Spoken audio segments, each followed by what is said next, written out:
Okey, Assalamualaikum. Okey, hari ni kita nak adalah bab pertama tingkatan 5 yang cikgu akan sentuh, iaitu bab temu kimia, temu chemistry.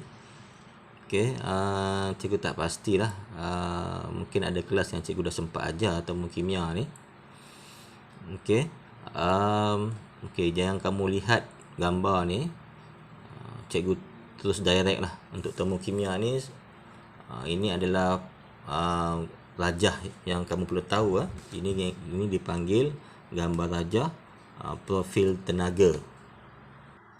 Okey, sebenarnya bab temu kimia ni, temu chemistry ni kamu dah belajar pengiraan dalam bab fizik, ada bab ni hampir sama. Okey, sebelum kita ke arah itu, kita kenal juga istilah-istilah yang digunakan di sini ya. Temu kimia ni melibatkan haba dalam tindak balas kimia. Dalam tindak balas kimia ni kita simpulkan ada dua jenis tindak balas, tindak balas exothermic, tindak balas endotermic. Kalau tindak balas, semua tindak balas kimia ni terbagi kepada dua, exothermic dan endotermic. Tindak balas exothermic ni adalah tindak balas yang membebaskan haba. Okey, bila dia bertindak balas, dia membebaskan haba ke persekitaran. Jadi persekitaran dia termasuk bikar, bekas dia bila bebaskan haba, bekas dia jadi panas. Maksudnya persekitaran dia jadi panas. Itu tindak balas exothermic. Manakala tindak balas endotermic adalah semasa tindak balas kimia berlaku, dia menyerap tenaga haba daripada persekitaran. Jadi haba persekitaran hilang. Persekitaran termasuk bekas jadi sejuk. Okey, itu secara ringkas dia. Jadi selepas itu kita nak tengok ada yang disebutkan sebagai gambar rajah profil tenaga untuk tindak balas exothermic. Yang ni cikgu rasa memang cikgu dah ajar benda ni, tak apa, kita tengok balik.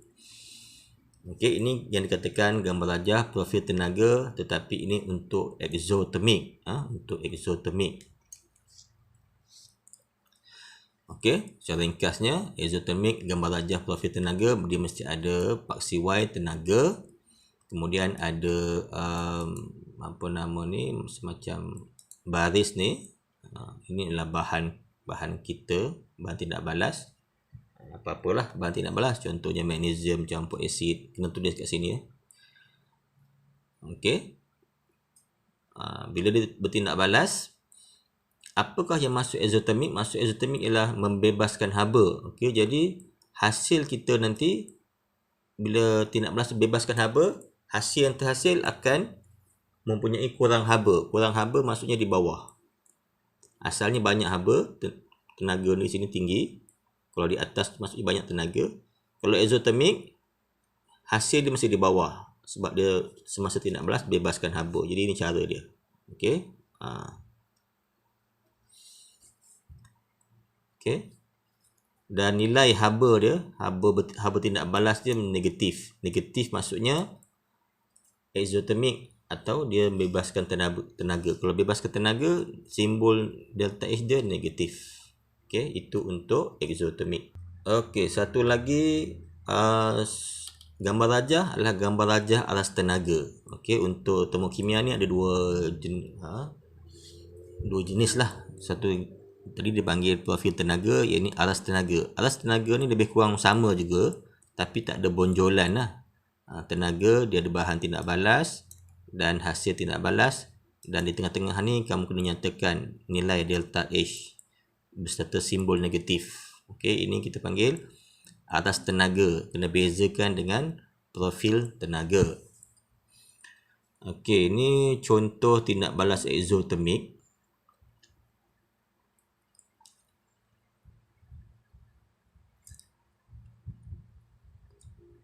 Okey, bagi kalau kita nak buat eksperimen, mencari sebabnya kita nak mengira haba kan. Nak mengira haba maksudnya kita ada termometer lah.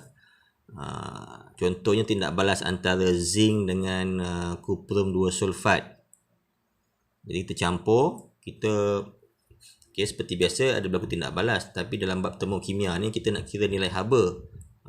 Okey, sebab ada pengiraan dia nanti. Cikgu bagi pra ni lah. Nanti kita akan belajar lagi lebih detail di sini. Bekas kita ni mesti bekas yang kedap ataupun kita panggil apa, perintang lah.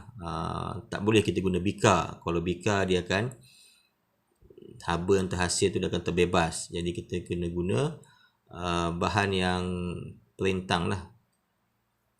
Kita kena guna polystyrene. Okey. Bukan tindak balas biasa yang biasa kita guna bika untuk membuat eksperimen exothermic ni. Okey, ni contoh tindak balas exothermic. Okey, peneutralan. Okey, peneutralan asid dengan base akan bebaskan haba sebab dia exothermic. Asid dengan logam, asid dengan karbonat logam, pembakaran alkohol. Okey, melarutkan natrium hidroksida ke dalam air. Okey, melarutkan garam kontang ke dalam air, menambahkan air kepada asid pekat. Ni contoh tindak balas exothermic. Okay, kita lihat pula endothermic. Ini gambar rajah profil tenaga endothermic. Bahan tindak balas endothermic ni maksudnya dia menyerap haba. Maksudnya hasil kita nanti bila tindak balas berlaku, dia serap, hasil kita akan mempunyai lebih banyak tenaga daripada bahan tindak balas. Okay, ini bentuk dia. Okey. Kalau gambar rajah profil tenaga, dia ada satu lengkung di sini, satu bonjolan.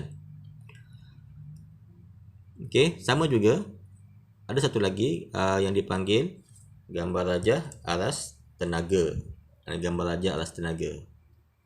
Sama juga kedudukan dia. Bentuk dia tenaga, tak ada unit, paksi Y, kemudian ada arrow anak panah. Dia ada aras tenaga, dia ada anak panah daripada bawah ke atas. Hasil di atas. Okey. Jadi dua jenis gambar rajah dan dua jenis haba, exothermic dan endothermic. Okey, kita lihat contoh-contoh tindak balas endothermic. Tak banyak nak dibandingkan dengan exothermic, iaitu melarutkan garam amonium dalam air atau garam nitrat dalam air, penguraian garam nitrat atau karbonat apabila dipanaskan, penguraian garam terhidrat kepada garam kontang dan air apabila dipanaskan. Ada 3. Okey, kena bezakan sebabnya dia boleh keluar dalam soalan objektif. Dia bagi contoh, yang manakah antara tindak balas berikut tindak balas endothermic. Okey, jadi kamu kena pandai bezakan exothermic dan endothermic. So kena hafal contoh-contoh dia.